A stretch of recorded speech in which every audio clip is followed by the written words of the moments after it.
Welcome, everybody, to Midday Magazines for this Thursday, January 30th, 2025. Have your host, James J. Malouf here. At 4:30, we're going to welcome in our friend Allison John Jack, Cranberry Outreach Specialist with UW-Madison Extension. Right now, with us on the phone line, 77th Allison Dairyland, Halei Heinzel joining us right now. Halei, how you been? I've been wonderful. Thank you so much for having me today. It's always good to have you with us, whether it's in studio or on the phone. We love catching up with you and hearing how things are going. We got a bunch of great topics today. Got an interesting one we're going to get into, too. But before we dive into any of that, how have you been? How are things going? I understand you've been doing some major traveling. Absolutely. It has been going really wonderful. I'm just over 6 months as Allison Dairyland. That's over 20,000 miles by car so far, traveling across the state of Wisconsin and into the Midwest. But I did just get back from some very big travels overseas, actually. I was traveling to Singapore, Malaysia, and Vietnam, representing all of Wisconsin agriculture with a special focus on Wisconsin ginseng products. Halei, what were some of the things that stood out to you about your trip?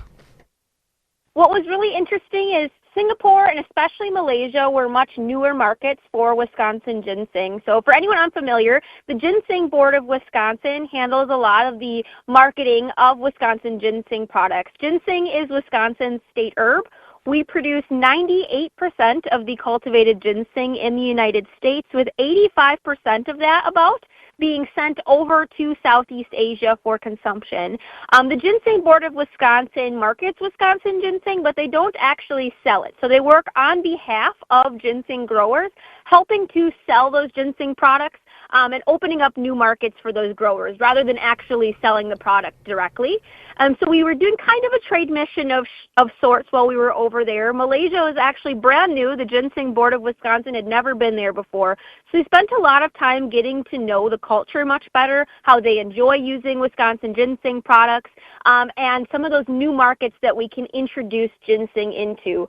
A lot of ginseng over in Southeast Asia is used for traditional Chinese medicine, and so we visited a lot of Chinese medicine markets and got to see how ginseng is being sold currently. Right now in Malaysia, they have a lot of Canadian, Korean, and Chinese ginseng, so we're really excited to be introducing Wisconsin ginseng into those markets.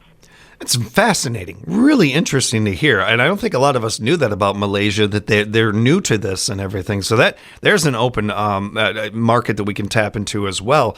And certainly cranberries hit close to home for us here in Wisconsin, as Halei noted. They're 98%. That's such a great number to hear again. And here locally, even more local in Rapids, we like to consider ourselves kings and queens of cranberries around here. So you're really hitting some of the hits for us with this, Halei. We appreciate that. And I got to ask real quick, because I know that when you sign up to try to be Alice, and we're going to talk more about Alice applications a little bit later, you know that travel is a part of it. Did you know that you'd be going outside of the states here and traveling across the country? When I was initially selected as Alice in Dairyland, I always kind of knew it was something that was maybe possible, but it's never ever set in stone. Every year as Alice is something different. So just because Ashley went to China doesn't mean that I was guaranteed a trip outside of the country. I found out in mid-fall that it was something that was possibly going to happen, pending lots of different approvals from different groups. And so it was really exciting to get to do that in January.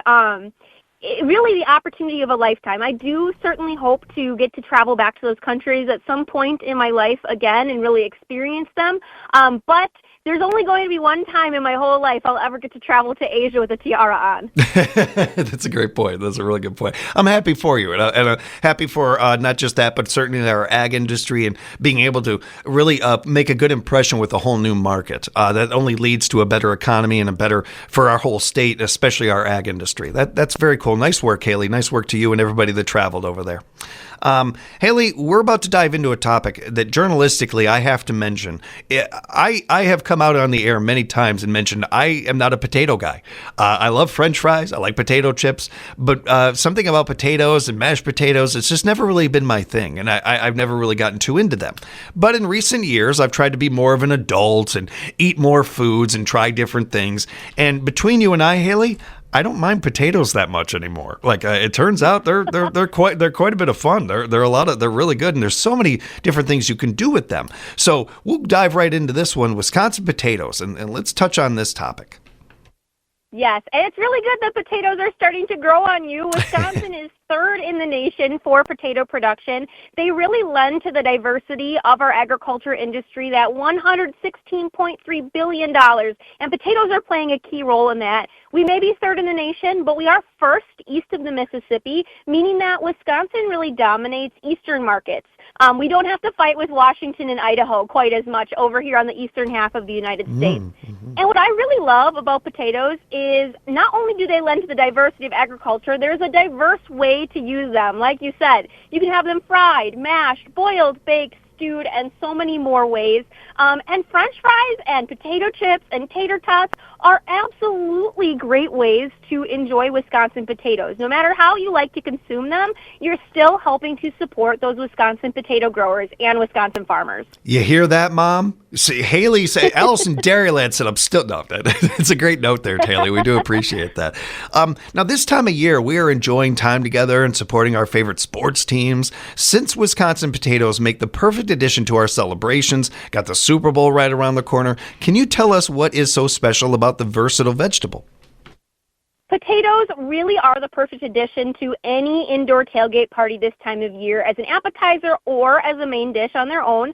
Wisconsin farmers, we grow about 6 different varieties of potatoes: russet, round white, round red, yellow flash, blue, and purple potatoes, providing consumers really diverse choices for all potato needs, even when shopping local. And not all potatoes are created equal. Some are better for some things than others. Like, not every potato is going to make the best mashed potato. You can find more information about that on eatwisconsinpotatoes.com. They have a great chart on there telling you which potatoes are for which type of baked good. Wisconsin is the third largest potato producing state in the nation, and potatoes are very low in calories, high in fiber, a great source of vitamin B6, vitamin C, and antioxidants. My favorite fun fact about potatoes is that they actually have more potassium than a banana. Bananas have a very good marketing team. I'm hoping to change that. They are a great source of potassium, and they also help to power athletic performance. So when you're using Wisconsin potatoes, you're gaining great nutritional benefits and also supporting local Wisconsin economy. All really strong points, and a wonderful. I love rare random facts, Haley. That was awesome. I don't think I've ever heard that before. That they have more potassium. I'm with you on this one. I'm going to help promote that too. I'm right behind you on that one. That's awesome. It's very interesting and really good notes there about how different types of potatoes, how they can benefit us in different ways. I think a lot of people, I know for a fact, a lot of people enjoy potatoes and everything, but I don't know that we think that much about the health benefits and the wide variety of those very often. I appreciate you breaking that down. Yeah, and I really love that potatoes are kind of a blank canvas when it comes to cooking as well. Not only are you getting all those great nutritional benefits, there's just so many different ways you can enjoy them. And one of my favorite pairings for Wisconsin potatoes is, of course, Wisconsin dairy products. If we're thinking mashed potatoes or baked potatoes, sour cream, cheddar cheese. There's so many ways to really incorporate Wisconsin dairy into our potato enjoyment. And I have a really great recipe for those of us who maybe don't enjoy potatoes as much, but still use Wisconsin potatoes and Wisconsin dairy products. I was in high school last month talking about potatoes, and I did a Wisconsin potato and chocolate chip cookie recipe. Ooh. So, of course, uses Wisconsin butter. You make chocolate chip cookies almost exactly the same way you would make them any other time, the flour, the butter, all that. Then you're going to add into the base a half a cup of instant mashed potatoes. You're not going to be able to taste them, and you're almost really not even going to be able to tell the texture difference. But after you bake them, they're going to be much more tender, a soft, chewy cookie. And if you're not the best baker in the world, kind of like me, and you overbake the cookies on accident, it's going to lead to a nice soft cookie. They're very hard to overbake. So you end up crisp on the outside, tender on the inside. And then right before you throw those in the oven, when you mix in your chocolate chips, you're also going to mix in half a cup of Ruffles potato chips. And so it's kind of like those anything but the kitchen sink cookies, a little sweet, a little salty, a great way to use Wisconsin potatoes. Haley, you may not know this about me. I am a cookie connoisseur. I am one of the go-to for information on cookies. I have not heard of this one. I have to try that. That sounds amazing. That sounds like a really good one. And as long as we've got you going with the recipes and everything, what is another fun recipe you're using with Wisconsin potatoes? This one's a little more savory, but is going to be a hit if you have a big game party coming up next weekend. A recipe I'm excited to share is cheesy chili stuffed baby red potato bites. They are a hearty and delicious way to use Wisconsin potatoes. You boil the baby red potatoes, and then you cut off the top and the bottom so they sit nice in the baking dish. You scoop a little bit of potato out. You can save that for other recipes, turn it into mashed potatoes. It's really up to you. Then you mix together chili and cream cheese. You can make your own chili or you can buy it at the store. Fill the potatoes with that mixture, top with shredded Wisconsin cheese. I like cheddar personally. And then you bake until the cheese is melty. The really cool thing about this is you can prep these ahead of time. So you can fill them with that chili mixture, stick them in the fridge, and then the day of the big game, pull them out, top with cheese, and bake so they're ready to go. They're the perfectly crisp potato, gooey cheese, and flavorful chili all combined to make a great appetizer or a main dish. Haley, you really knocked it out with this one. That is, I mean, it's got a little bit of everything in it. Absolutely. That sounds good. And want to remind everybody that these recipes and these things that we're talking about, you can find more at AllisonDairyland.com. That's AllisonDairyland.com. Be sure to follow them on social media. We'll give you more of that information before we wrap up, as we are speaking with our good friend Halei Heinzel, 77th Allison Dairyland. And Haley, where can you go to find more information about Wisconsin potatoes or unique recipes like we've been talking about here? If you're interested in learning more about Wisconsin potatoes and ways to use them in recipes, you can visit eatwisconsinpotatoes.com. And I've heard some people aren't super cheering for the teams that are playing next weekend, but I like to say if you can't root for the Packers, you can root for Wisconsin agriculture and consume Wisconsin potatoes on that big day. It's a one way of still supporting your state and really your state team, agriculture. You know, that's a big one right there. Those are great notes by you. As far as, we got a little time here, Haley. If you don't mind, I'd like to get some additional information in about this subject, because I find it really interesting, and I know the audience does too, and we don't get the chance to talk to you as much as we'd like to. So let's go ahead and dive into nutrition and health of Wisconsin potatoes. And we've touched on this a little bit, but just hitting these notes a little bit more. Potatoes are great tasting, and they're also great for you. They are free of fat, gluten, cholesterol, and sodium. They can be used as a great substitute for rice and pasta as a gluten-free option for those of us who are a little more gluten sensitive. They are full of vitamins and minerals. They have complex carbohydrates. They're only 110 calories per serving, so if you're being calorie conscious, potatoes are also a good option. They're the incredibly versatile vegetable, one of America's favorite vegetables, I think, just because of all of the different ways that you can use them. And they provide the most nutrients per penny of all vegetables. They're incredibly affordable. It's so easy to go to the store and just pick up a bag of potatoes to take home. And it's always okay if you're at the grocery store and you want to really support Wisconsin potatoes, but all you're seeing are Idaho potatoes. Go talk to your grocery clerk. They are happy to point you in the right direction. Something that's also really great about Wisconsin potatoes is that the Wisconsin Potato Growers has a healthy grown program, meaning that our potato farmers are really taking care of the environment, right? Those potatoes have to grow in the soil, and the potatoes want healthy soil just as much as we do. And so potatoes that are part of the Healthy Grown program, are being grown with the best environmental practices in mind. I appreciate you bringing that up so much. It feels like we don't talk nearly enough about our ag industry and how much they're working to have a healthier, better planet, how much attention they pay to this topic. And that's a really interesting note about this, along with just the complexity of potatoes and how much they offer. I would think that even people that have been eating them their whole lives and certainly have enjoyed potatoes, they're learning some stuff with this. Do you have any other Wisconsin potato statistics for us? On average, Wisconsin produces about 63,000 acres of potatoes annually. That's a lot of spuds. And our potato farms are multi-generational family farms. So just like our dairy farmers working on, grandparents with grandkids together on the same farm, our potato farmers are exactly the same way. Another really cool potato fun fact, potatoes were actually the first vegetables to be grown in space. And not only that, those potatoes came from Wisconsin, from the University of Wisconsin-Madison. Wow. They have a great potato research program there. That's fascinating. I didn't know that. I knew that they were grown in space. They were the first one grown in space. I didn't know they came from Wisconsin. How cool is that? Yes. I get asked a lot by kids in the fourth grade classrooms if we grew them out in, zero gravity with no oxygen. But that is not quite the case. They were grown on the International Space Station, and they did quite well. But yes, Madison's very invested in the future of agriculture in Wisconsin, and potatoes are a big part of that. And nobody produces more on this side of the Mississippi. Nope, no one produces more than us. When you look at the top 10 producers of potatoes in the United States, east of the Mississippi, you have to go down several more states before you'll find another state that produces a lot of potatoes.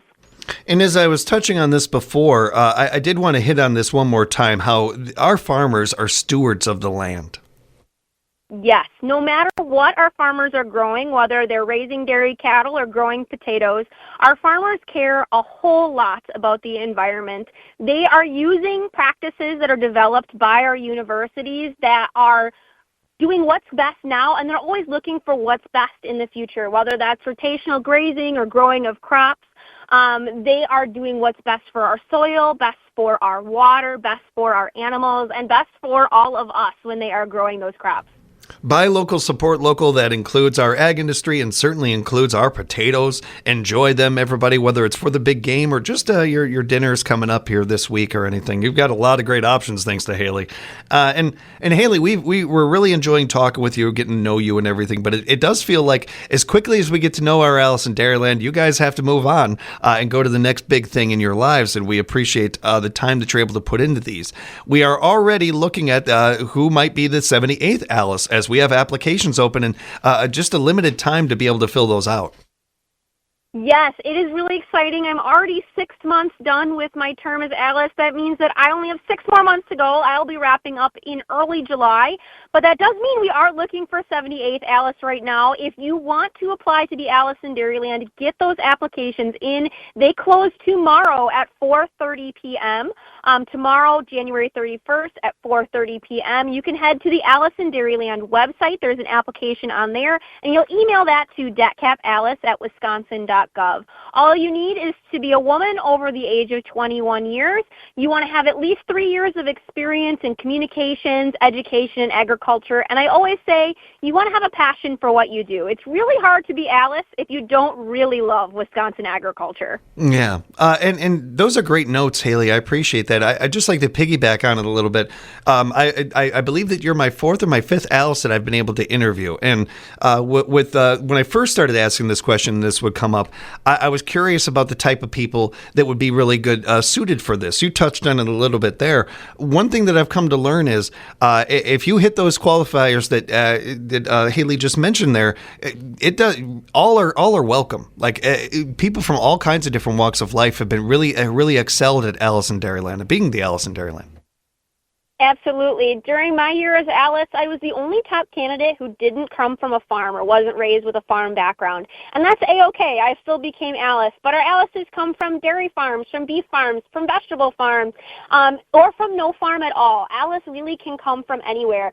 And some people who run for Alice have wanted to be Alice since they were in kindergarten or maybe even before that. And others, like myself, only found out about the Alice program 2 or 3 years ago. It really is just about being a passionate person, a people person, an agriculture person, and wanting to share the message that supporting our local economy through agriculture is about the best thing you can do.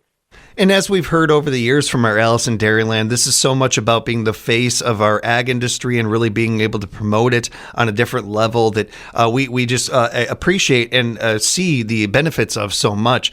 But I did want to take a moment and just talk about the individuals and how much this benefits them. And really the platform this gives you, the experience this gives you for whatever you do the next stage in your life. The things that you've been able to gain from this are only going to help you excel at whatever it is that you do next, Haley. Would you say that?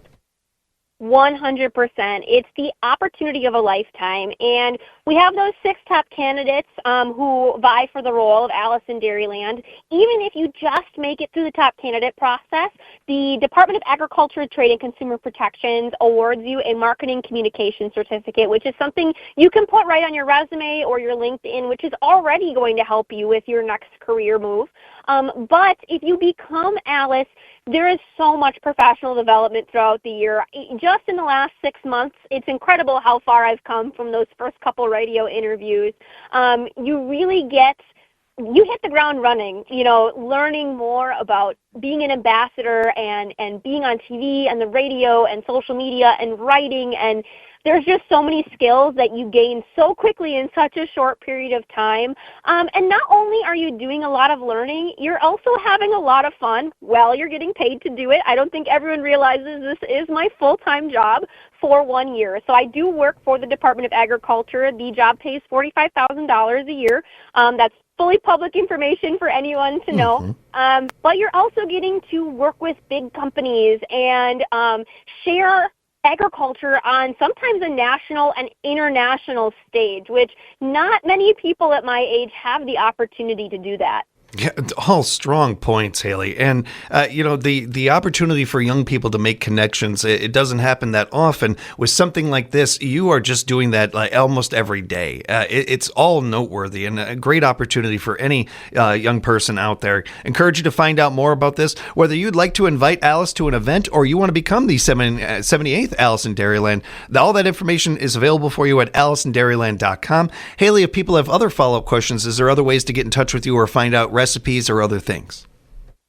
The best way to get more information from me is emailing datcapalice@wisconsin.gov. We're happy to answer any question you have about applications or otherwise. Or you can head to the Alice in Dairyland social media pages. That's Alice in Dairyland on Facebook and Instagram. I'm always doing something new and fun, having an adventure in Wisconsin agriculture, and I love to share with everybody. And do a favor here, everybody. When you see those posts, subscribe to her pages and all the social media and share them on your pages. You just never know who might see them otherwise. We appreciate you, Haley, so much. Already looking forward to hanging out again real soon. Thank you very much. Safe travels out there. Take care. We will be back with more Midday Magazine right here at 97.5 FM, 1320 AM, WFHR, locally grown radio.